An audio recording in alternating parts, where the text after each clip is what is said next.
Welcome to TTS Wargamer. I'm your host, Rob. Welcome to Stream Streak Day 60. 60 days live in the studio.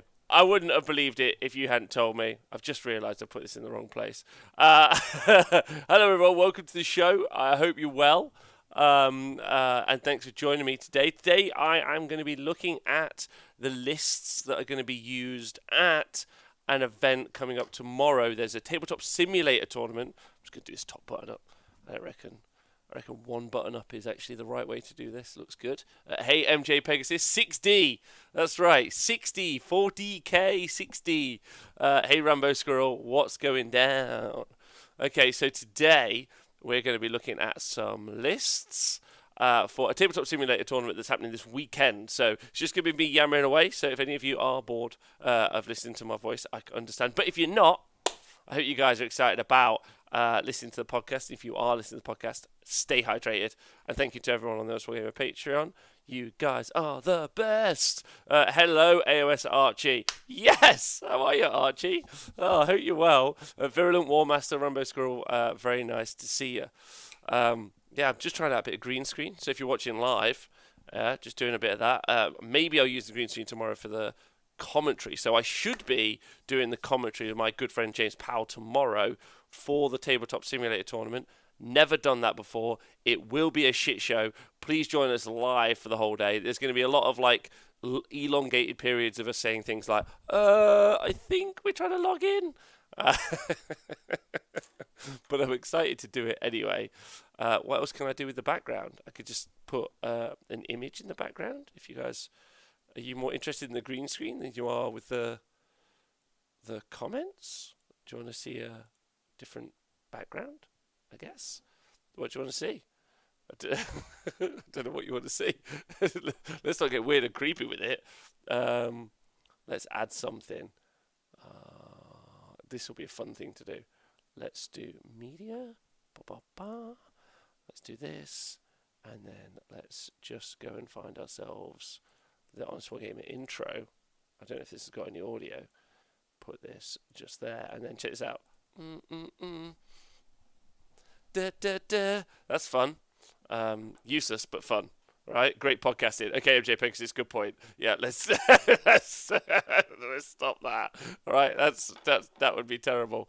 Anyway, you're in the background. James Powell, if you want to call me, you can just do this list review with me if you fancy.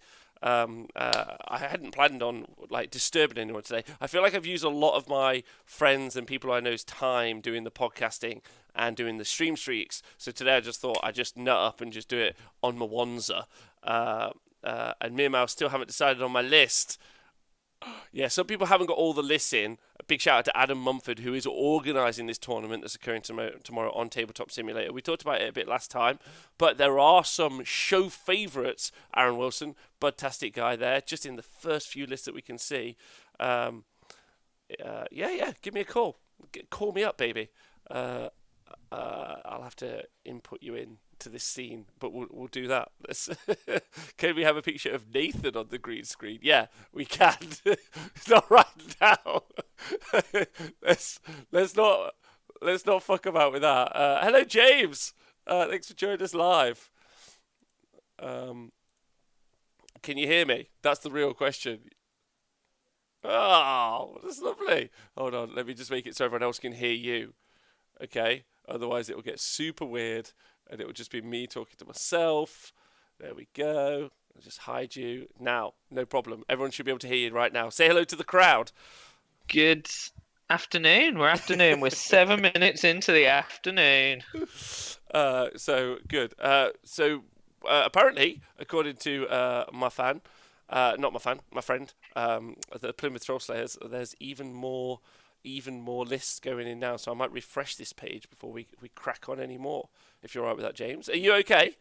Yeah, not too bad. I have finished painting one custode this morning. Yeah, give us an update on the custodies. How are they going? Yeah, all right. I've built 3... Hang on. Oh, I'm not even going to try and say that. I built 3 bikes. Built 3 jet bikes. The box is up with it, man. I was going to read the name. Virtus... Praetors. There you go. Yeah. Built some of them. And I have painted one little foot slugger guy. Don't know what his name is. Shield. I don't know. Whatever he is. I painted a foot slugger guy, but I brought some new fancy paint, and it proved, like, so it's got glitter in. So it's in your face. I've sent you a video, I think. So yeah. You're really going to upset people. Are they a mix between the vampire from Twilight and Custodes? They got more glitter than that guy from Twilight. Oh my god. Well, good. All right. Well, welcome everyone to the show. James, you and me are going to do some commentary on some of these games tomorrow, which I think is going to be a lot of you and me going, "Are we connected yet?" But we'll I think more than that, it will literally be me going, "Is someone going to flip the table? Is someone going to buy the table?" But anyway, I'm very excited about doing that with you tomorrow. It's going to be really fun. Is that Darren? No, Brad's. It's James, the merch grot, James Powell. You can see him on Twitter, right? So some lists. So you ready to see some of these lists, James? They're on Tabletop TO. I'm going to put it in the chat. What? So here's a random question, and I think maybe it'll help people in the chat. So have people already found these armies on Tabletop Simulator? Are we just going to guess that they're in there, or are people just going to proxy models? No. All of the units and all of the armies are available in Tabletop Simulator to various degrees. Some of them have got some incredible sculpts, and some of them got some average sculpts. But as people have been playing over the past few weeks, they've increased. The endless spells are in there. Range, our objective markers are in there, James. Always useful.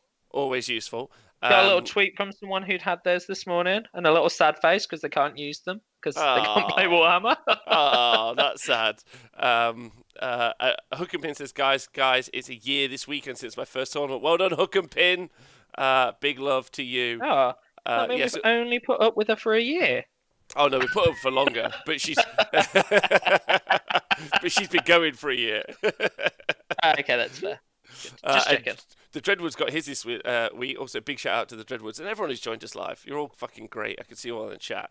Right, okay, so first up, Aaron Wilson. Aaron Wilson has been making himself heard all over Twitter. He's been playing a lot of Tabletop Simulator games, hasn't been fucking around, has maybe got like 30 or 40 games in with his Seraphon. He's been painting them up at the same time.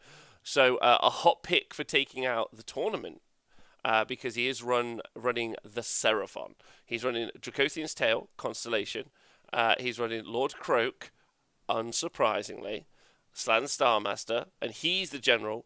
I'm not really sure on actually the gender of a frog, but I know that I hate frogs in League of Legends. That's all I can tell you. Don't frogs change their gender? I think, don't they? Don't they have the ability to change their gender? Yeah, I think so. Isn't that's the Jurassic Park thing, isn't it? Oh, is that why Alex Jones keeps telling me that they're turning the frogs gay? Probably. I mean, that might just be Alex Jones. I know what he's like. Yeah, yeah, that's true. K-Dread says, hi all, what I've missed. Not much. Command Trait Ancient Knowledge. He's got the God Beast Pendant, and he's got Celestial Equilibrium, Stellar Star Priest. He's got Ashloth Banner, Star Seer, and Skink Priest. We'll get into some of the details of this in the moment, but he's got 6 units of skinks, 10-man units, and they've got daggers and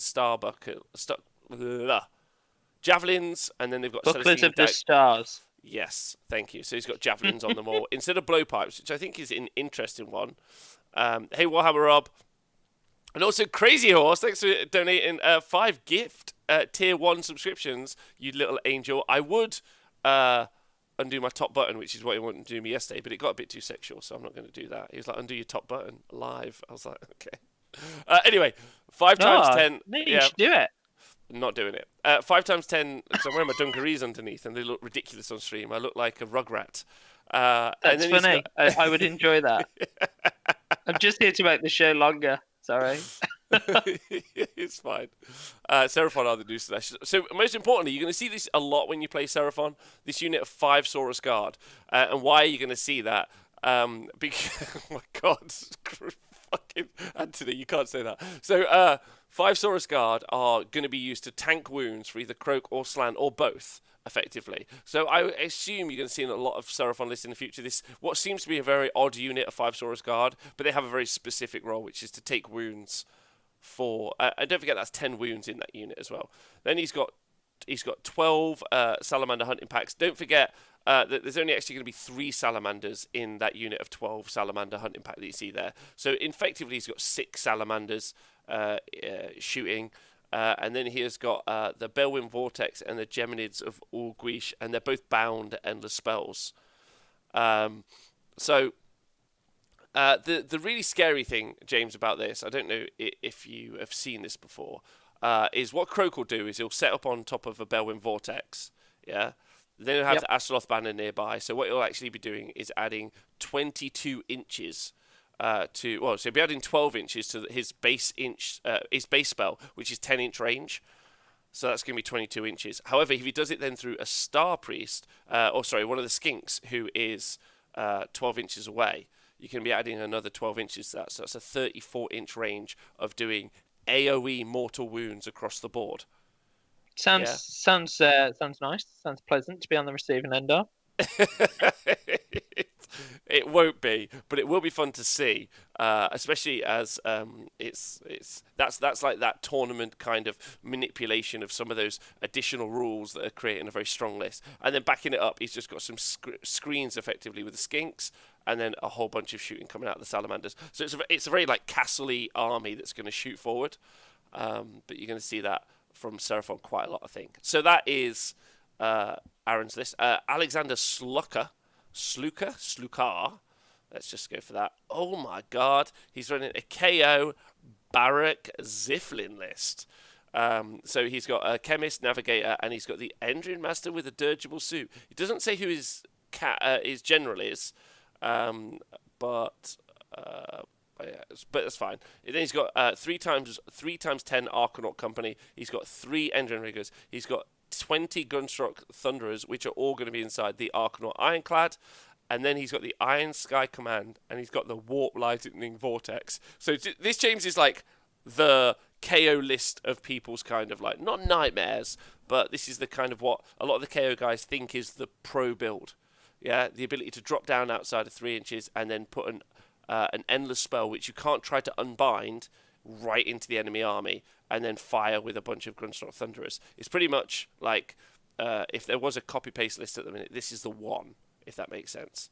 I want to know how the Skaven feel, that the dwarves are now stealing their magic. Like, I feel like that's almost ultimate. And then, like, how do the dwarves feel that they're using Skaven magic? Like, it's not very lore friendly, is it? No. It's not lore friendly in any way. It's also just not like in-game friendly either. But that'll be a really fun one to watch, especially some of those interactions as well, because I don't think we've seen many, if any, of that ever put on a live stream. So maybe that'd be a fun game to run through. Our man Adam is saying again, the Aether Chemist is the general. So does it have a gun hauler? Is there a chemist in the big boat? It's in the big boat. There's only one boat, the Archanaut Ironclad. Love this format, going through how these lists are played. Helpful instead of just seeing a list without context. Is it good seeing the list? Because I don't know if you've seen, James, but people can. I've green screened myself. I can say I'm watching you. I want to green screen you eventually, but it's just we ain't got time. That's fine. I mean, I'm literally just sat painting custodes. No one needs to see it. Okay. So then Antu, friend of the show, so he has got a Legion of Chaos Ascendant. All right. It's got me excited now. Okay. So he's got the spell, the Echo of Hatred, which I actually don't know what that does. I'm going to have to double check that. But he's got Kairos Fate Weaver. He's got a Gaunt Summoner on Disc of Tzeentch. Big up. He has got exactly what I think people should take. Verminlord Corruptor, who's a general. He's got the trait, the Ruinous Aura, and he's got the artifact, the Fearfold Blade. And again, he's got the Echo of Hatred. I need to know what Echo of Hatred does. If anyone could just remind me in the chat. And then he's got the 3 times Demonettes, and he's got, this is gangster, 12 Kadai Fireborn, as if he was a Chaos Dwarf. Yeah. Rubbish unit then. Well, because they're demons, James, so you can put them inside a Legion of Chaos Ascendant army because they're Chaos demons.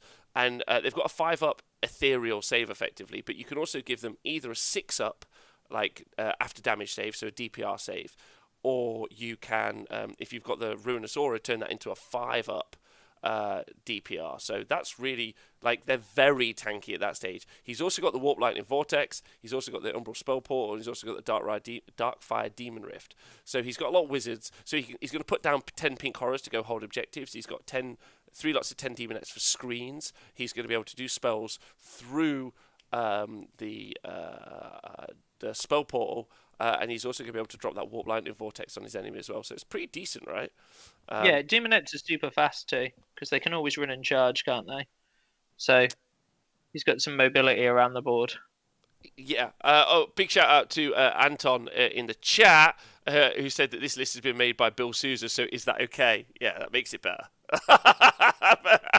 It's also really interesting because it'd be interesting. I mean, I don't know Bill personally, but it'd be interesting to know whether he's running a list he wouldn't normally run because he doesn't have all that stuff painted and built. Well, so most of those things are like, so Verminlord Corruptor has been not a key component, but a very good component of Skaven list since the Skaven book dropped.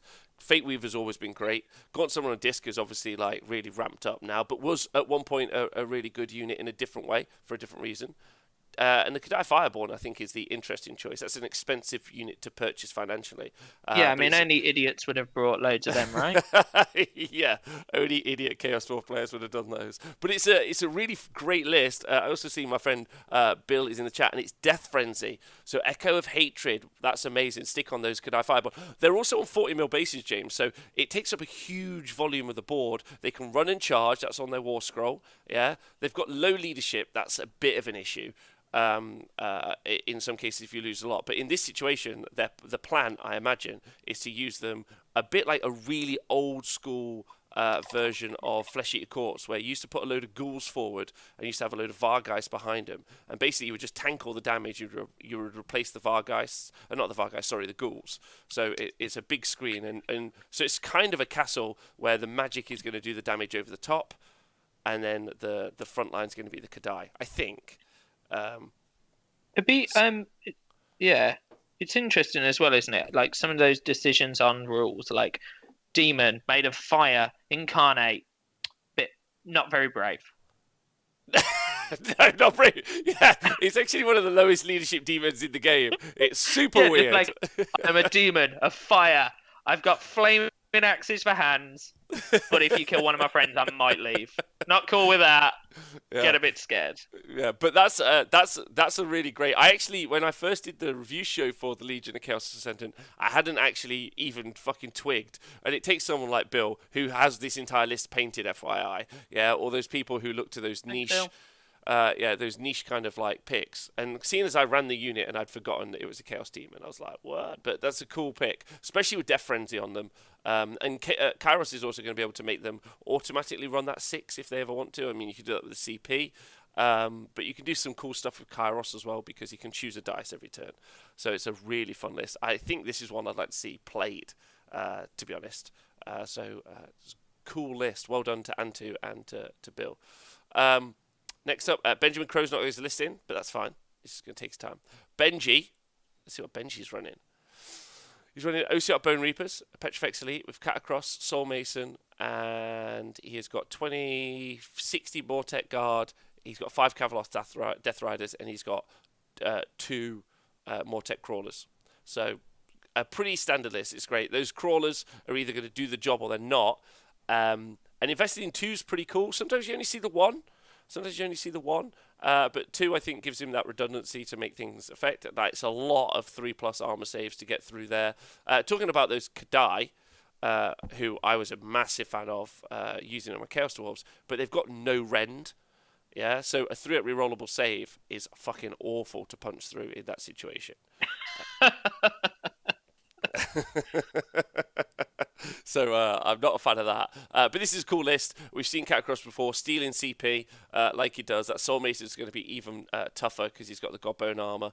And he's got reinforced battle shields as well, so you can try and stick that on a unit. It's pretty standard, but it's a cool list, and I think that's what I enjoy most about the OC Art list sometimes, is that it's just going to play on the nose how it wants to play, and I like that. It's not quite so tricksy, if that makes sense, but it's a real honest army, which is good. Yeah, I guess it's a weird one, isn't it? Because like I've played them a couple of times now, and they're one of the few armies that personally I don't think I could ever play.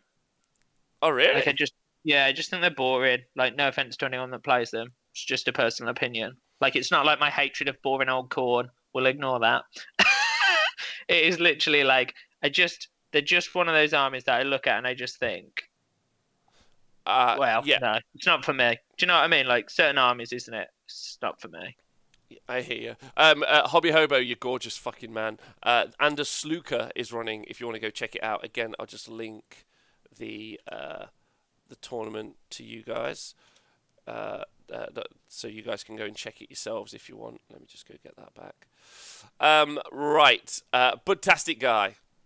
The legend, the hero, the man himself. Whoever gets to play this guy is going to have 2.5 hours of the most fun.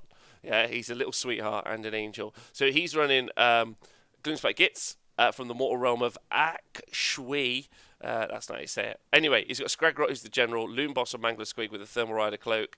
Let me tell you, that's a great pick. Great pick. It's just super fun. Is it the most competitive choice ever? No. But like going to a tabletop simulator tournament and just running hilarious flying monsters is, I think, important, right? Yeah. Fungoid Cave Shaman with Ignite Scales, and he's got a Loon Boss on Giant Cave Squig. Then he's got 12. He's got 3 Squig Herders, his battle line, 12 of each. He's got 2 lots of 10 Boingrat Bounders. He's got another unit of Mangler Squigs, and he's got the Squig Rider Stampede, which is going to allow him to re-roll the move distance on those random movements. So his whole army, with the exception of the shamans, are moving random amounts. Love it. I literally love that. I won a game against a Squig player who was like, cool, I need a 5 and 3 dice. 3. You win. Honestly, I'm genuinely tempted. I'm hoping the GHB drops the squigs a little bit, because if they do, they're actually going to put them in a terrifying place, which I'm very tempted to go and look at myself. I think I'd like that, especially those Boingrots. They're really fun. But they're just great looking models too, huh? Yeah, but thankfully that list is more about the pilot than it is about the list. But there's some real fun to be had there with those moving squigs. Now, Chris Bodin, he is running an Uruk War Clans list, Big War, Wurgog Prophet, War Doc, Weird Knob Shaman, War Chanter, 20 Uruk Ard Boys, 10 Uruk Ard Boys. He's got 20 Savage Uruk Arrow Boys, 6 Gore Grunters, and he's got a Rogue Idol. And he's got the 1 War Chanter, which we expect. So this isn't too different. We saw this actually play out live when we were at Facehammer. Was that the Bone Splitters list? But we've seen the flying Rogue Idol before, basically. The flying Rogue Idol is the kind of the thing here. You slam that at someone's face early doors, and then it's not backup, but the Ard Boys are hitting on 2s, wound on 2s, because they're big ward up. Or the Gore Grunt is hitting on 2s, wound on 2s with damage 2. So either of those, like it's a wicked list. You've seen a whole, like you've got the great big green-handed Gork, so you could actually send that flying Rogue Idol at the enemy at the same time as Deep Striker unit who can move a D6 afterwards and then charge. So you've got some real strength there. You've got the Wardock, and then yeah. It's a great list. Like we've seen it several times before. I'm not saying it's standard, but it's going to be very in your face, very much so. Actually, if we think about something like Antu's list, I'd be quite excited to see how, like, if he can screen well enough to take all of this crap on early, if that makes sense. Because it's going to do a lot of damage. This tournament, by the way, is happening tomorrow. So me and James are going to be doing the coverage. I'm excited to try. So I can't wait to watch the setup. Like, I've done events with Rob, and like 10 minutes before it starts, something doesn't go the way he wants, and he has a little cry. And so I just can't wait for you to be doing that and me being like, mute. Well, I'm not gonna. Honestly, tomorrow I'm gonna do the coverage tomorrow, like Adam Mumford does the TO in. Yeah. Beer in hand and have an adventure. That's going to Ah, be maybe I should just load up on beer. As the day goes on, I'll just get more entertaining. little side note for everyone. The guy that runs the bar, Das, who runs the bar that we do the show from, and FYI, he has been an angel. He's let me use this room for like the past 2 years. So he's a superstar and just a super kind man. But anyway, he came in yesterday, and he was like, "Rob, do you know anyone who wants any beer?" And I was like, "I always know people who want beer. Why?" He's like, "All of the beer's going out of date. We're gonna have to sell the fucking we're gonna have to just give the beer away." I was like, "Oh my god!" So if you guys know any local pubs or clubs, maybe you should hit them up. Like drop them some message, be like, "Lads, you got any beer going cheap?" Because they might give it you for like literally half price over the next few months. Because little hot tip for everyone in a lockdown area, James. I don't know if that tickles your pickle, or you know anyone who might be interested in that. Yeah, I could have I've got a big fridge. It'll work. Yeah, 10 a.m. tomorrow BST. Also, it's not as late as the other tournaments, James. We get up late, 10 a.m. for a kickoff. Roll out of bed. Come in my pajamas. Do you know what? Is that it? I'm excited. Anyway, so there's a hot tip for anyone. Hit up your local bars and clubs for free beer. Right. So we've done Chris Bowden. Let me just double check. I think we have. Yes. Good list, Chris, by the way. Really liked it. Dan Arnold. Also, when you do list review shows, James, there's something you always have to do. You always have to say the list is good and the guy's a good guy. Yeah? So the list review show is almost pointless because you're never insulting anyone's list. Does that make sense? I could do that bit. I'd do that bit. No one can see me anyway. Okay, so Dan Arnold, what are your thoughts? Idiot. All I can see is eels. I'm out. Like, no. Don't know who he is. Dan Arnold. Disappointed in you. So Dan Arnold's going all the way. He's doing the salmon cannon. Dom Hain. Voltronus is the general. Sol Scryer. Voltronus being the general makes the eels battle line. And then he has gone for a Knight Venator as an ally, which is a cool little ally choice. I think Knight Venator is a really good pick because picking out characters can be a little bit of an issue that the eels can't hit sometimes because they're struggling. So the Knight Venator might just pick off that one little wound character that needs. Owen Jackson, thanks for subscribing and just being alive. Owen Jackson, one of the nicest folk you'll ever want to meet.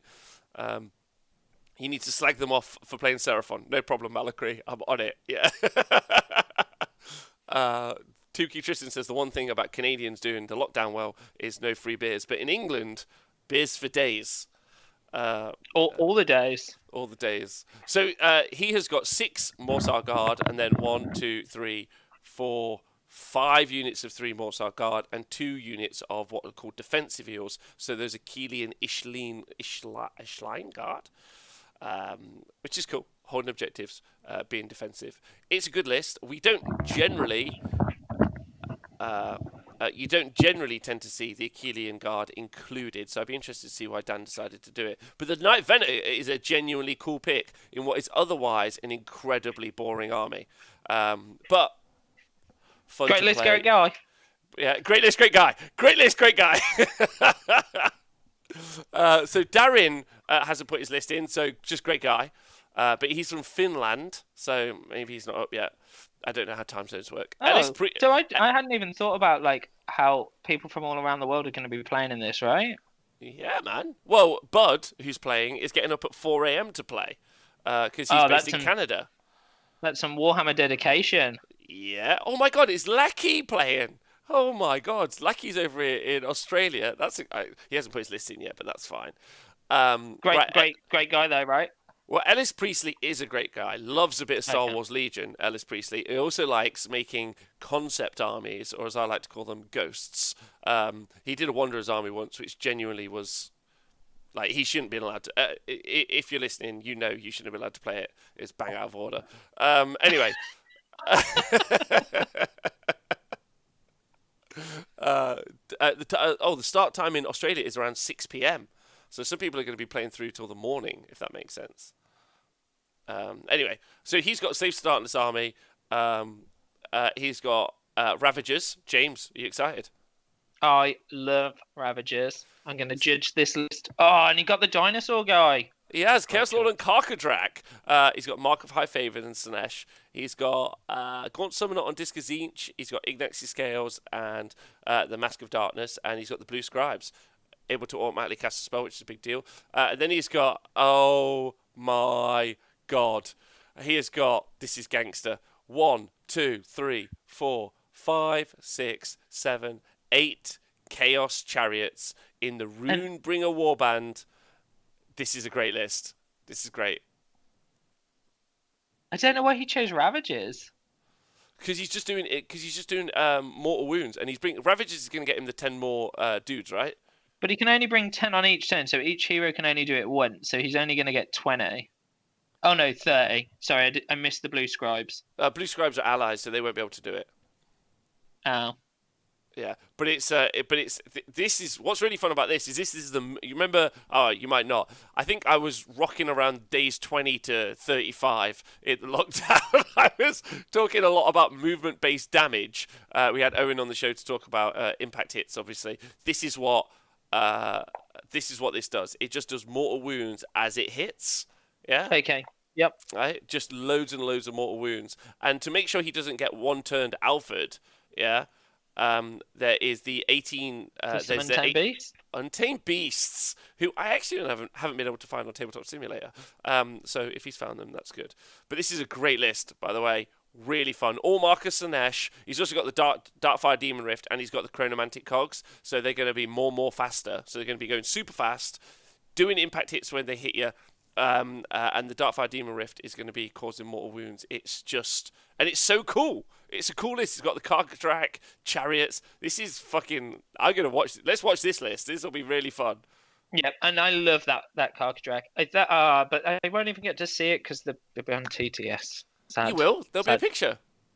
Oh, I don't want a picture. Or it might be the model. I don't know what the chaos stuff's like. Some of it's really good, but that's We'll a great see. list. We'll see tomorrow. That's a great list. I'm into that. So well done, Ellis Priestley. Paint your models. It doesn't have to this time, so it's fine. So Fukushim has not got any list. Then Lunkton Levant. Is that right? Lunkta Levant. I'm not sure I'm saying that right. Anyway. Yeah, let's go with that. That guy has run Seraphon, but he has not run. I don't know what the right word is. Like, it's nice Seraphon. He's got Kotal's Claw, yeah? He's got Lord Croak, obviously. Yep. You basically start a list with Lord Croak and Bound Geminids. Now when you write a Seraphon list. Then he's got... It's nice though, right? Because there was all those years when no one used a Croak. So that's nice. There was like 6 months when no one used a Croak. Yeah, well, same thing. 6 years. I don't know what day it is anymore. You all right, bud? How you handling the lockdown? Are you okay? Yeah, I'm all right. I'm painting gold glitter. It's good. All right, decent.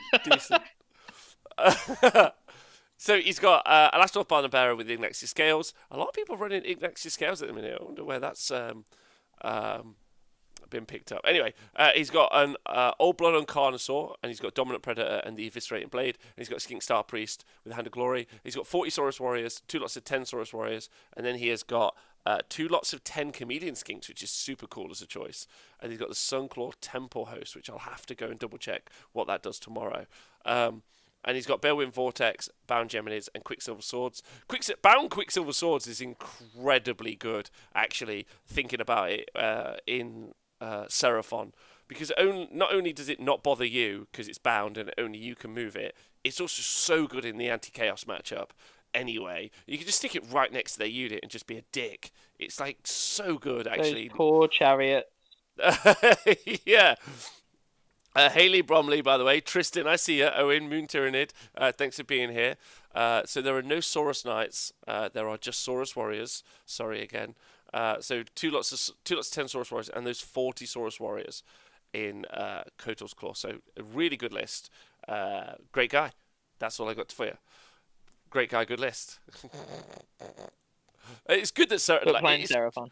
Well, it is good that they're decent now, Saurus Warriors, like that they can be played, like because otherwise that would be an issue. Anyway, next up is Jack Quig. Great guy, great list. So Jack Quig is also running Seraphon. What up, Andy Dunn, you sexy man? He's running Kotal's Claw. Ooh, okay. Oh no. Oh no. He's got Saurus Old Blood on Carnosaur with the Blade of Realities. He's got the Saurus Scar Veteran on Carnosaur, who is the general with the War Spear, and he's got Dominant Predator and the Eviscerating Blade because he's in Kotal's Claw. He's got the Skink Star Priest. He's got a Skink Star Seer, Tide of Serpents, and Bind Endless Spell. And he's got the Stellar Tempest that is on his Slan Starmaster. So he's also got a Slan. Then he has got, like an idiot, 3 lots of 10 Saurus Knights. Idiot. Hero. Hero. What a dick. He's also got the Firelance Temple Host for those Saurus Knights. And then he has got Bound Geminids, Bound Purple Sun, Bound the Burning Head, Bound Ravanax Gnashing Jaws, and Bound Quicksilver Swords. So he is doubling down on what is genuinely an offensive rule, that Bound Endless Spell. Malakry in the chat and Owen both discussing how bad Bound Endless Spells are. He basically just put that Purple Sun on an objective and it's going to be there for the whole game unless it gets unbound, right? Yep. But Jack's probably a lovely guy, but I hate his list. I just need you to know that. Just out of question. Oh yeah, go for it. Oh, do you feel better about Oh, hang on, my door's just knocked. Sorry, how professional. That's fine. I hope it's a great delivery. Right, like anyone who's scared of Purple Sun. Some people are scared of Fire Slayers are scared about Purple Sun, but I'm sure no one's going to play Fire Slayers on TTS, right? Otherwise, it would just be like the worst. Right. Okay, how you guys doing in the chat? Where are we up to? We're up to just waiting for him to get back. I mean, I could get back into it. James Chan Gwenor. He's from the Gallant Gang. It's okay. Sorry, I'm back. It's okay. No. What was it? Oh, it was a large amount of Coca-Cola that I ordered. Nice. That's nice. Okay, right. Yeah, you got to get your sugar in somewhere. Yep. Owen says someone bought 60 Hearthcore Berserkers last tabletop tournament. Oh my god. Anyway, so James Chan. They didn't have to paint them. Precisely. Although, really frustratingly, I think I actually want to collect some annoying little fire dwarves because. Yeah, I'm quitting. Yeah, I'm quitting as well. Because fucking Smorgan has convinced me. He's convinced me, and I hate it. But they're just the one. Anyway, so James Chan Gwenor is running Skaven. Skaven Tide is from Garand. He's got the Verminlord Deceiver with the Command Trait Shadowmaster, which is cool. Verminlord with Gear Strike, a Verminlord Warlock Engineer with Warp Lightning Shield. Honestly, I don't know who I was talking to recently, but I love the Deceiver. Double Deceiver, Triple Deceiver as a list is a funky way of playing some Warhams. And it's a cool model, and I love the idea of just 3 giant Verminlord, basically ninja assassins, popping into your lines. So he's got the Warpnor Verminlord, which is also... Hello, I think I've seen this list. Wait, yeah, 2 Warpnor Verminlords, which are also really good, and the Warlock Engineer. So the Warpnor Verminlords are going to work a little bit like the Deceiver, actually, James, now that I've said it. He's got 3 lots of 20 Clan Rats, standard. He's got, oh my god, 40 Plague Monks, super happy about that. And he's got a Hell Pit Abomination. Yes! Best Skaven model. Yeah, best Skaven model and one of the coolest units. A Warp Lightning Cannon, and that's it. It's a cool list. I really like this. The double Warpnor Verminlord is important because he's got a ability. Let me double tell you. What it does. Because it's the Forge World model, if some of you haven't seen it.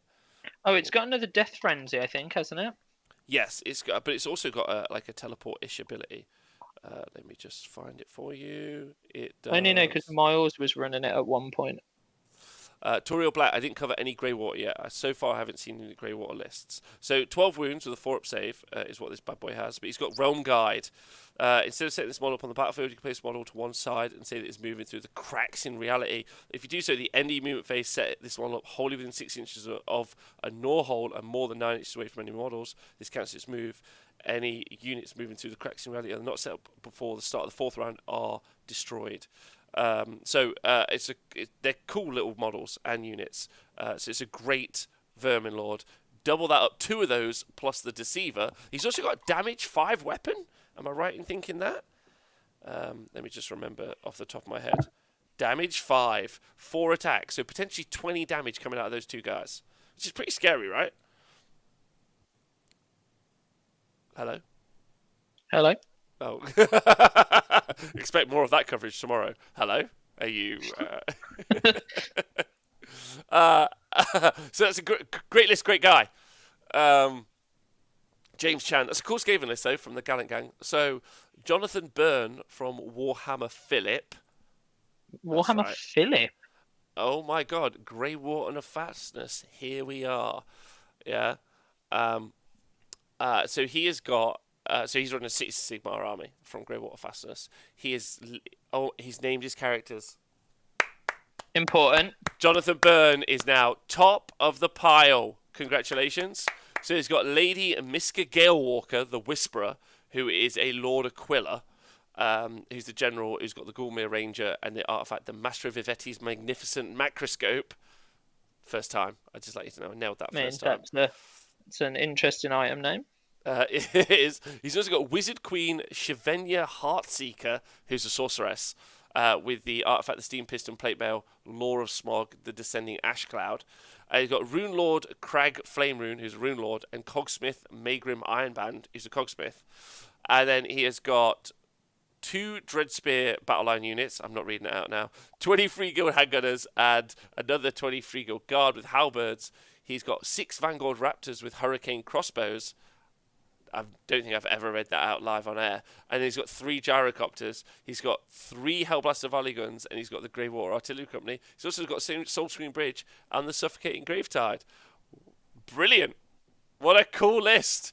That is I remember the last time I saw those Stormcasts with their bolt guns. I mean, bolt storm crossbows. You say that again? Well, it just always makes me laugh that for all that anger that people had that they ripped off Space Marines and then they gave them basically bolt pistols. Yeah, but these are I mean, they're kind of good because if they haven't moved, they get an extra 3 shots, I think, if that's right. But anyway, but they can teleport about as well, can't they? Well, because he's got the Soul Screen Bridge in Cities of Sigmar, so he literally can. Yeah, but those guys can walk off the edge of the board and come back on with the little orb thing that's on their war scroll. Yes, that's also true.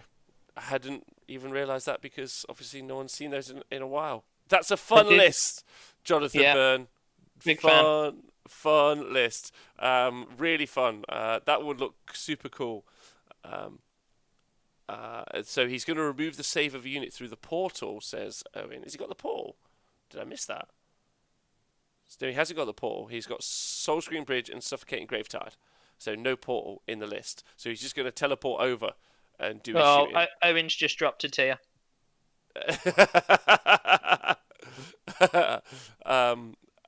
So then Mark Viss, I think Mark is French, maybe. Anyway, so he is running... Is he from the same guild or team? No, he's from the Tanalorn 57. That sounds more prestigious.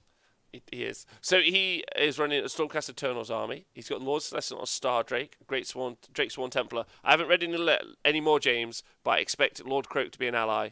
Just waiting for it. Lord Celestin, Lord Exorcist, Lord Croak. Nailed it. Yeah. 10 out of 10. He's got 3 lots of 5 Liberators. He has got the Everblaze Comet, the Emerald Spell Portal, and the Bellwind Vortex. So he is going to put the Bellwind down for Croak. Maybe eventually get the Spell Portal up to do the spells through the Spell Portal for Croak. And then he is going to be doing Mortal Wounds. No characters alive after turn 1. He's going to be doing Rain of Stars. He's going to be doing Comet's Call from Croak. He is going to be doing another Rain of Stars. And he's going to try and do the Comet and drop it on your face. So it's pretty Effective. horrible. Yeah, it's pretty effective because you're just not going to have any characters. Also, super fun list to play, right? Like, you basically destroy the army synergy. You'd be like, boom, boom, boom, all the synergy's gone. And then you hit them with these 2 big monsters and try and get in their face, as well as, like, doing mortal wounds. And he's got Staunch Defender on the Lord Celestial Star Drake, so he's like, and Ignex's Scale. So he's as defensive as possible, as opposed to as outputty as possible. Because really, the Star Drake's job is to just fend off everything, so Croak can just do his damage. Yeah. Really. So that's it.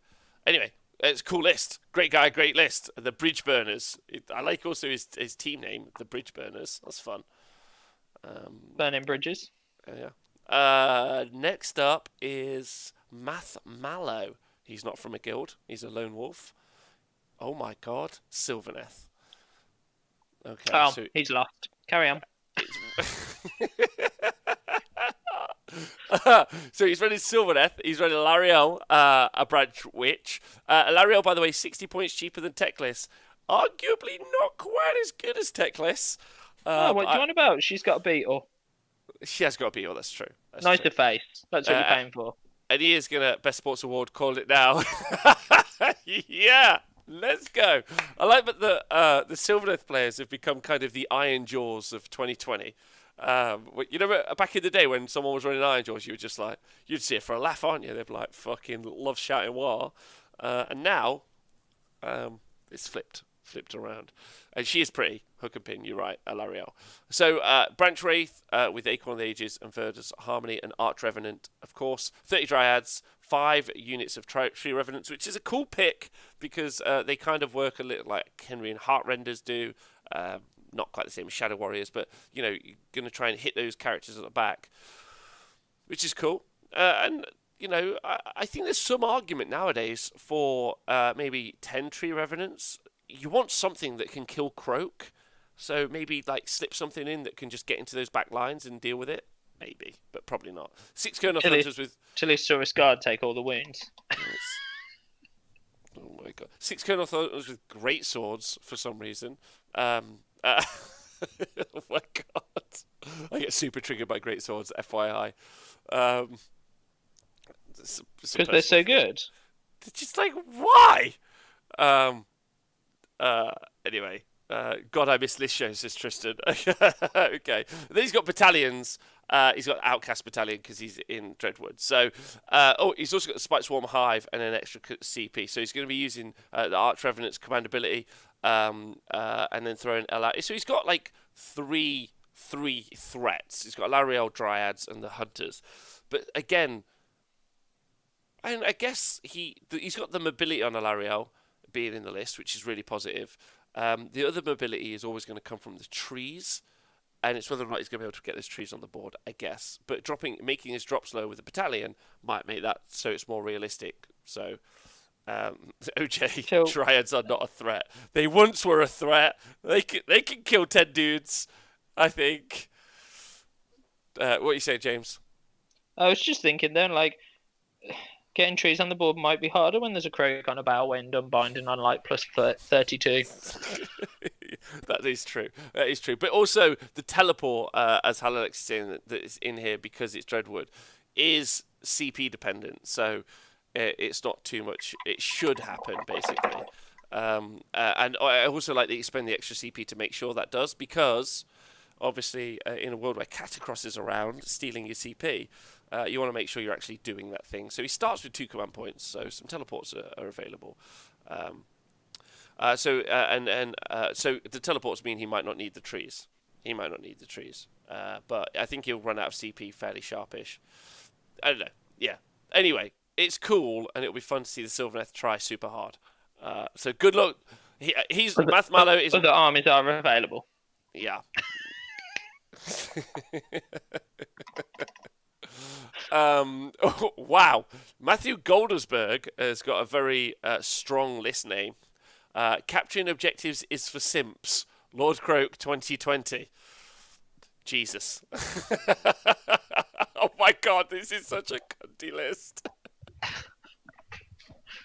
Do I even dare? Oh god. This is Matthew. I'm not sure if we've met before. If we have, I'm so sorry, but I think you're one of the people that pleasures themselves while looking in a mirror. Based on this list. And apparently, Matthew also won with this list last time, so he's looking for a double, basically. So he's got Lord Croak, he's got the Lastroth Bannerbearer, he's got the Skink Star Priest, a Skink Priest, and he's got a Celestant Prime. He's got 2 units of 5 Saurus Guard, 10 Skinks, and then he's got a unit of 12 Salamander Hunting Pack, and then he's got 1, 2, 3, 4, 5, 6 more individual Salamanders of 1. And then he's got the Bound Geminids of Ulguish and the Belwyn Vortex. So he's going to be doing the same thing as Croak, as I said before. The added bonus is he's going to drop the Celestant Prime to also do additional mortal wounds in AoE at the same time and charge in and do some fighting. Yeah, it's and then just in case that's not enough for you, you're going to be shot by loads of salamanders. I think this list could come a cropper if anyone could get into his arm, like if he could put enough stuff into the army early, because he's only got the 10 skinks for a screen and the 2 lots of 5 Saurus Guard. So maybe the eels. I guess the Saurus Guard just stand around Croak. Yeah. They stand around, but they might. I like. We're going to stop there because I've just read Owen's comment, and I think that's enough of talking about that list. Oh, he's a gamey bastard that teleports on top of buildings too. Yep. Dave Fraser asked, just out of interest, Rob, how many salamanders do you own and have painted? I have 12. I own 12. In fact, actually, that's not true. I've got 2 Games Workshop ones. No, 3 Games Workshop ones. I own 15 and have them all painted, but that's neither here nor there. Yeah. Neither. I also have a Lord Croak painted, but you don't hear me talking about it much. Anyway, Matthew Goddelsberg, good luck. Good luck making friends. Next up is Obeid. I love this guy. I played some Warhammer with him recently. He doesn't have his listing yet, but it'll probably be Seraphon. Owen Jackson. Oh, my man from downtown. That's downtown. Have you seen that? I hope he's playing Seraphon. He's not. He's playing Korn. Wow, I'm excited about this. Have you seen the music video for Downtown by Macklemore? No. Owen's actually in that video, like several times. Like he's on one of the chariots, I think, at one point. You should watch that video, by the way. It will cheer your day up. It's a great video. I should, and I would have respect, but I've just seen he's playing Korn. Worst God. Disappointed in you, Owen. Disappointed. Well, let's see. He's got a Bloodthirster of Incessant Rage, Mage Eater, Skull Shard Mantle, and he's, of course, Reapers of Vengeance. Bloodthirster of Incessant Rage, Bloodthirster of Unfettered Fury. Is this his drinking list? Are you going to do day drinking tomorrow, Owen? And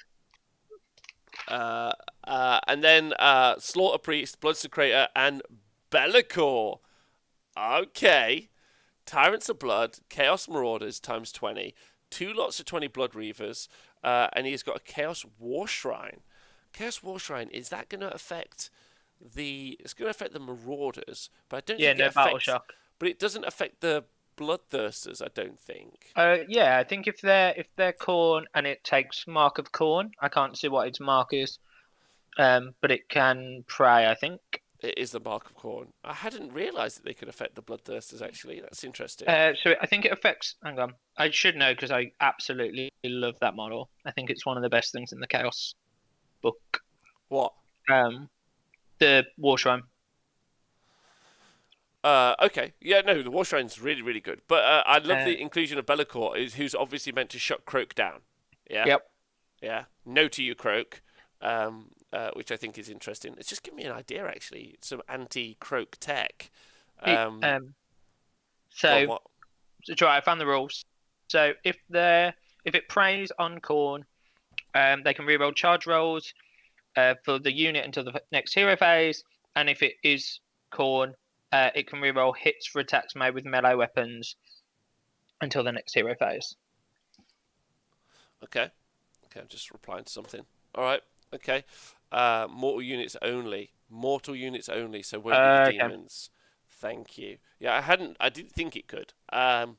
So I think I'm trying to work it out in my head. I might need Owen to give me a call and talk me through it, but it's quite a lot. Bellicourt obviously has got a role, yeah, and then it's kind of like an adaptation of what was being run before with the corn lists anyway, circling around these bloodthirsters. But the inclusion of Bellicourt and then the inclusion of the War Shrine is what really throws me. Maybe it's just to buff up the Marauders, I guess. He's also got Geminids, obviously super important, and the Wrath Axe. But you got to know you're facing Croak, so that's in there to deal with that somehow. But I just can't see it. Hey Robert Extreme, by the way, it's a cool list. I'm excited to. It kind of says everything that everyone is taking versus Croak. Oh yeah, Croak is shit, and playing Seraphon is a shit experience. But they're also lizards, so I don't know how I feel. But Yeah, great they guy, call it their back. great guy, confusing list. That's what I'm going to say. Yeah. And he's playing corn, so bad list from my vote. I'm waiting for the day I go to an event and a corn player just headbutts me. I'll be right next to you. I'll be the second to be headbutted, if not the first. Next up, Man Pasque. Yeah. Ogre Moor Tribes, bold ahead. That's right, guys that eat rocks for a living. Frostlord on Stonehorn, Huskard on Stonehorn, Butcher, 2x2 Mournfang pack, Stonehorn Beast Riders, and the Malevolent Maelstrom for that 10 cheeky points in the Earlbad. This is a cool list. He's also got Metal Cruncher and the Ethereal Amulet on his Frostlord, who's the general. So this guy, by the way, is like a fucking monster. And then the other Frostlord and Stonehorn has got the Black Clatterhorn. So like the output from these guys, this is the thing that I think, if this list played against the Croak list we talked about with the Prime, yeah, it's just got such survivability, and it could do so much output that maybe it could just like punch through and get into the meat. But I don't know. I don't bloody know, if I'm honest. But it's cool. And it's also super fun to play. Because it's like playing Imperial... You know, everyone's talking about Giants coming out. And they're like, oh, it's like playing Imperial Knights for Age of Sigmar. That's what Frostlord and Stonehorns have been the whole time. This is your... But anyway, it's a cool list. I really like it. Great guy, great list. It's going to be super offensive is what I'm trying to say. Really damagey. It's got Ethereal, 5-up after damage save. It's got some healing from the Maw Pot. There's loads there. Oh, I'm just going to take a little drink, a little break, if you don't mind. I feel like we've been hammering it.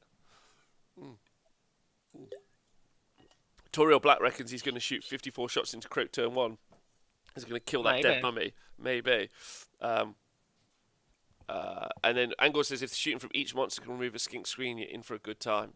That's true. That's also true. So that's a cool list. I really like that. I really like the...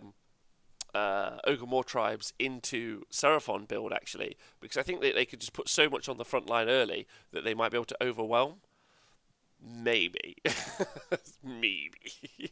But maybe yeah, like a big giant block of like however many bloody ogres you get walking forwards, I think is scary. Not those. Just the Frostlords. Not those. No, they're scary too. Stop debating. This isn't a debate show. No, that's true. Grinaldi's has defined it. Yeah, aggro decks versus control. Yeah, absolutely. Next up, so Paul is right. Nice.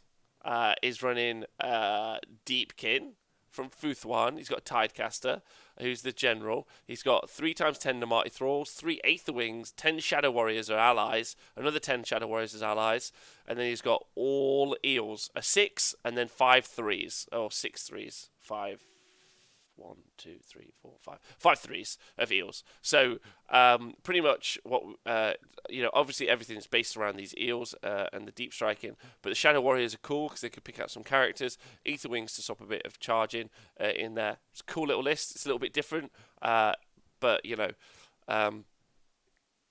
it's like different flavors of mint ice cream as opposed to a different flavor of ice cream. This isn't mango berry or salted caramel. What's your favourite ice cream? Twitch chat and James. Favourite. I'm one of those weird people. So if I go to the seaside and there's ice cream choice, I have bubblegum because it's kind of offensive but good, and I like sugar. Yes. Sorry, I did miss actually I just read a Keelian that 3 of the eel units are actually defensive eels. So Okay. Ishlan Guard. So actually, that's quite cool. That again changes the shape of it up a little bit. I'm going to agree with Archie though. No turtles. Boring. Agreed. I literally agree all the time. But that is a cool list, and it is different. It is different. The Flying Monkeys guys. So Paul is right. That's a nice variation. I like the Shadow Warriors being in. I agree with what Smorgan said the other day. I don't think Shadow Warriors are all that they're cracked up to be, but people seem to love them, and maybe he's had better experiences with them. So then, why don't I see any Furies? Agreed. Rum and Raisin is the one. What for ice cream? Rum and Raisin. Oh my god. Owen Jackson's like falling in my estimations today. He's playing corn. Chose Rum and Raisin. Like rum and raisin, I feel like someone's going to eat rum and raisin, then have a port afterwards. Well, there you go. That fits Owen. We're all right. Like, what am I on? Am I on Downton Abbey all of a sudden? Hookerpin says any ice cream that isn't coffee, but I like hot donuts with ice cream at the seaside. Nice. Ah, that sounds good. Team and Cash pralines and cream is the bestest. Wow, Team and Cash, you're a fancy fuck. Let me tell you. Overdrive Active says almond magnum all the way. Ooh, give me boysenberry. What the hell? To be honest, lime splice all ice crack best ice cream. Wow, you guys are so fancy. So fancy. Did I ever tell you about this? No, I won't tell that story. Right, anyway. Oh dear. Do you want me to tell you a quick story? It's not very relevant. I don't want a pity party happening. But when I was a kid, I got left by my parents and they went on holiday to France. So don't worry about this part of the story for like a week and a half. And I was quite young. And they didn't leave a lot of food in the house. But for some reason, they left 8 Viennettas in the freezer. Yeah? If you don't know what a Viennetta... I'm more worried that you grew up in a house that would have 8 Viennettas in the freezer, but carry on. I grew up super poor. We had almost no food in all the time. Like, quite often I'd have no food. But, like, this 8 Viennettas was a super odd element. But what was super weird is when I got home, when they got home, and I'd obviously eaten all the Viennettas, I got in trouble. And I can't imagine... in what world grown adults would think a young boy, because I was like, I can't have been any older than like 10, wouldn't eat 8 Viennettas when left alone. Idiots. Anyway, but I will always fondly remember those Viennettas because they were super tasty. Right, so, I don't know why I brought that up. Anyway, Pietra Jukaranin? Fuck. Anyway, Pietra.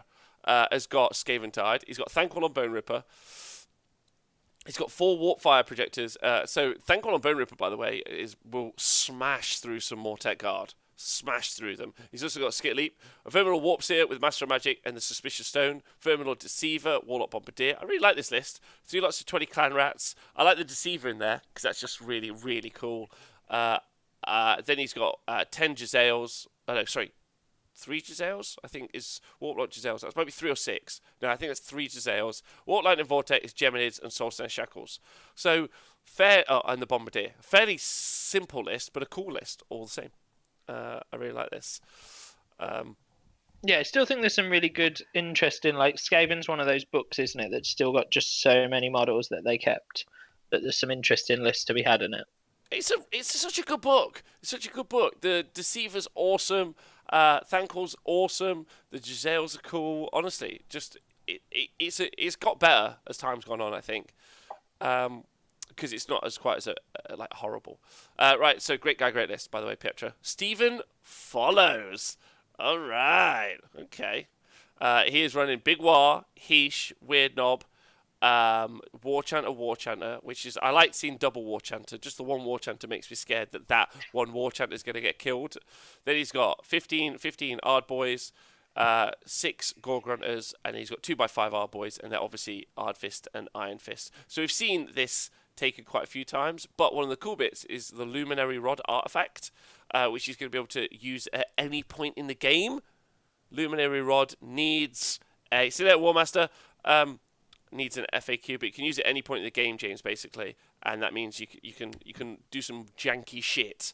So maybe we could see some janky shit used. But it's a cool list. It's fairly common that we see stuff like that used, but it's still really cool. Next up, there's only 5 left. Trogulator is... Can we just talk about the fact he's called Togulator? He's got no trogs at all. He's got Legion of Chaos Descendant. He's got Be'lakor. He has got Kairos, Verminlord Deceiver, Verminlord Warpseer, Verminlord Warp nor Verminlord, 3 Lights of 10 Demonettes, Spell Portal, and Geminades of Ulguish.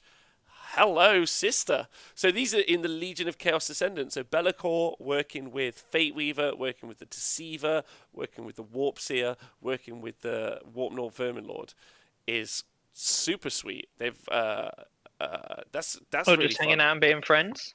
Yeah, so he's going to be able to put Echo of Hatred on the Warpseer, not the Warpseer, sorry, the Warpnor. So that damage 5 weapon, he might be able to strike again in close combat when he gets hit. But just a gangster Verminlord list. This is really cool. This is like, I kind of want to paint these up like the Rat Pack from the 50s. That's fun.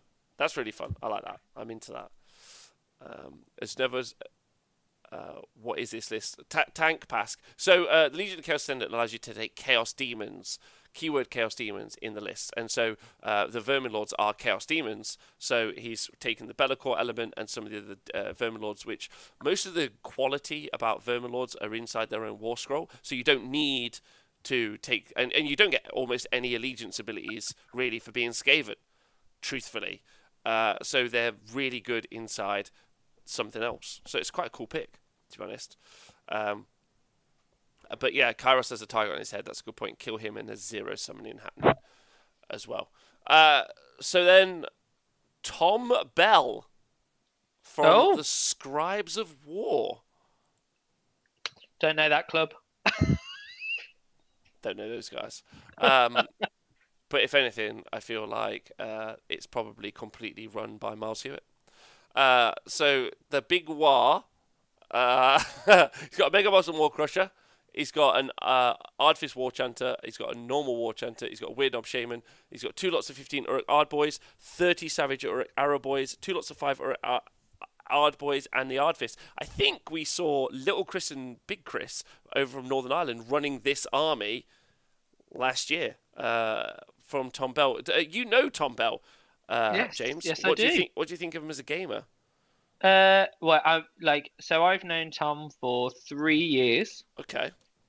and he's played Iron Jaws for 3 years. Right. So do you think it's him trying to be better, or do you think? He loves them. Like it's weird, right? So he loves Warhammer. He loves the game. He buys all the books. He knows all the rules.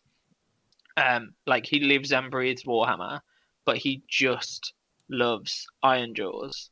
And I think something for that. So it'll be interesting actually, because I don't know if I've ever seen him take Savage Uruks. So it'll be interesting to see him play, and it'll be interesting for him to be playing on Tabletop Simulator, because I know he has been, but he's meticulous, and I think with his measurement and his moving and all of that, which I think is probably impossible on Tabletop Simulator. I find it quite interesting that people are playing armies that they own on Tabletop Simulator. I think it would give you the opportunity to just play any list, right? So why would you play one that you own? But actually, I found myself writing Tabletop Simulator lists for armies that I own. So there's definitely something there. Absolutely. And then Grinaldi's saying the same. I think a lot of people hobby like that. I only play my dwarves. But yeah, and little Chris in the chat, by the way, or Chris, sorry, little Chris, I'm not going to call you that anymore. Chris Jr. In the chat, and he said that it's not the same as his list, but similar. It's got the same core elements. That same core elements also being the addition of those 30 Savage Arrow Boys, which I think arguably that big war list needs. Sometimes you see just the overcommitment of Ard Boys, which I think is good, but the ability to clear stuff out is actually really, really important. And it's 60 wounds for 360 points. It's actually pretty obnoxious to try and deal with. Tank Pasque says, I think, Tank Pasque, were you the guy from the list? That's nice. I think there are people playing armies similar to what they own with a few units, but they trying a few units before they buy them. Okay, so Tom Connell Here we go. Is playing Sylvaneth. Oh my god. There's 2 people that can be at the bottom. Man Pasque, I hope that boulder head gets to smash into the Croak list. I just want you to know that. Tree Lord Ancient, Arch Rev, Branch Wraith. Tree Lord Ancient, by the way, 260 points, 12 wound monster, can only cast 1 spell. Weird. 30 Dryads, 20 Spite Revs, 2 lots of 5 Spite Reds, 2 lots of Colonel Thunters with Scythes, as you should, Outcast Battalion, Spite Swarm Hive. Okay. In fact, actually, it's been a while. I'm going to write myself what Spite Swarm Hive does, because it seems to be in vogue.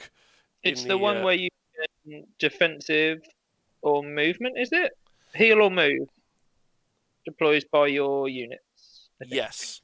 Well, that's a nice way of adding the movement into the Sylvaneth army when you think about it. I think the Sylvaneth thing just annoys me because I really like the models, I really like the lore, and that book was rubbish. It was. But like those Colonel Thunters now having plus 3 to their move, plus 2 to their move, add 3 inches to their move, get them across there a little bit faster. Those 30 Dryads, that threat of 30 Dryads. That's right, threat. That terrifying output. Singing at you, because that's what they do. Yeah, is decent. Plus 3 to charge is also good for when you teleport, and then you go for the charge. It's only a 6-inch charge. Could be rerollable as well. There's bodies on the board. I don't know. I just think there's better books. So it's just everything just is underpointed there. And then Toriel Black says, yeah, I'm testing the Greywater list so I can buy it when the store's open. Also, big shout out on naming all your units. You're a legend. And Trug says 280 points on 1 spell. The Dank Dame is 380 points and can only cast 1 spell. Yes, but the Troggoth Hag is beautiful in ways that the Tree Lord Ancient is not. Let's she's -2 to hit. I mean, that's a good start. Yeah. Right. This list here is by Tyler Buckets Pearson. He's got buckets of balls, I reckon. So he's got the Dreadlord and Back Dragon. He has got, who's the general, and he's got the Anointed of Surin Flames by a Phoenix. Hello. You had my attention, but now you've got my interest. Sorceress and the Rune Lord.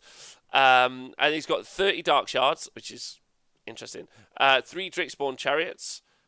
Again, same thing. 10 Dread Spears, 20 Iron Drakes, 10 Executioners. What's up? So I looked at doing a list like this when the book came out, and that dragon does something, doesn't it, to what were elf units, if memory serves me right.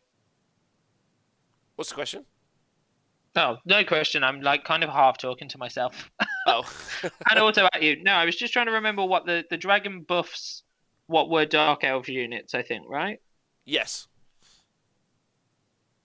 Okay, go. Well, we saw this Dreadlord in Anvilgard playing actually at CanCon. And they're surprisingly survivable. Like they're quite tanky, really. And then the Anointed on Assyrian on Flames by Phoenix can do some mortal wounds and can survive. It's also more sort of tanky than you think. Then the Rune Lord and the Iron Drakes. So really, you're going to use the Dreadlord and the Flames by Phoenix to kind of hit the army and make sure that you keep away from the Iron Drakes. Executioners can countercharge and do some work there. Shadow Warriors can deep strike. It's very thematic. Like it's got some good elements. Like the Executioners are fine. The Iron Drakes are great. Shadow Warriors are fine. The 3 Drakespawn Chariots, I think, is an interesting choice because what the flip are we going to do with those? Oh, they're really strong, aren't they? Those are ones. I'm pretty sure these are the ones Nick Thompson used against me. Yeah, they're super strong for what you pay for them. So how many points were they? So you get 3 for 210 points. There's 6 wounds each. They move 10 inches. They get 4 attacks each, 5 force, no rem, 1 damage. They're pretty good. Like just as like they block a huge portion of the board, and you've got 6, 12, 18 wounds for 210 points that move 10 inches. Yeah, it's very good, and they also do mortal wounds when they charge as well. So when they get across the board. So again, a cool list. cool list, especially like if we weren't playing on Tabletop Simulator, which is what the tournament is. This is an event happening tomorrow. You would be able to paint all those units up like in a sort of matching paint scheme, and it would look rad as hell. But so that is Tyler. Great list, great guy. Finally, friend of the show, War Machine. War Machine. Oh, friend of the show. Lord Croak in the Dracothian's Tale. Slan Star Master in addition. It means they're going to get basically that list. Enough points to summon so many skinks. Anyway, Skink Priest, Skink Star Priest, 4 tens of skinks, 12 salamander. Well, a salamander hunting pack that contains 3 actual salamanders. So there are 6 salamanders in here, and then there are 3 individual ones of salamanders. So in total 6. There are 9 salamanders here. Then the bound Balewind Vortex and the bound Geminids of Ul. Yeah, War Machine, you fucking dick. He's just laughing in the chat. He's just like cry face lol.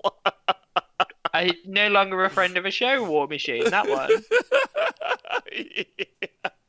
Yeah, ex-friend of the show, War Machine. But yeah, and it's interesting that we've seen the same list, basically. Croak, we've seen every time. Balewind Vortex, we've seen every time. It's interesting that we're seeing that so much in only a 30-man event, right? So, nemesis of the show, yeah. So, it's interesting. We started with basically the same list, Seraphon, and ended with it. So, James, any of those you excited to see? All those chariots. All those Slanesh chariots. Ellis Priestley's list. Yes, that was the one. And I'd like to see the chap who named all his heroes do well. Yeah, so would I. Well, you're going to be able to tune in tomorrow. If you're watching now, you'll be able to tune in tomorrow where me and James will attempt to commentate on some games on Tabletop Simulator. I have no idea how that's going to work because we need to listen and talk, and we're going to try. Yeah, so good luck to us.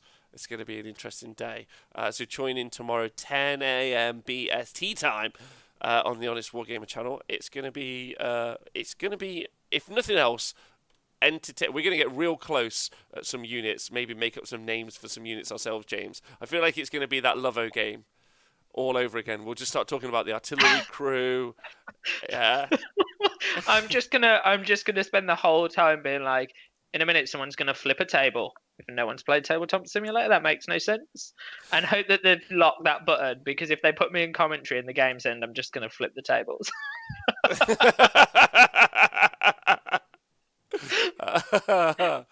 So Skinky Steve in the chat are talking about, to be honest, it will be exciting to see Croak versus Croak in the top table game tour 3, it'll just be a meteor fight. Yeah, that would be really fun. All right, well, cool. Well, join us tomorrow. James, thanks for jumping on today with me and having a chat. I really appreciate it. Pleasure. You guys are great. Thank you to you guys. I hope you've enjoyed the format, looking at the list. It's just fun. It's a bit casual today. And oh no, what's happened to the background, James? It's all gone wrong. I've closed the thing. Oh, there you go. Oh, it's me. I fixed it. I'll have a dance. Oh no, let me out of this box. No, get me out of this. Anyway, you guys, Robosaurus, it's time to shine. Yeah, I'm looking forward to tomorrow. Thank you, everyone, for joining us. You guys are great. Thank you for joining us for all of the stream streaks, or any of them. Thanks for listening to the podcast. That's 60 days done.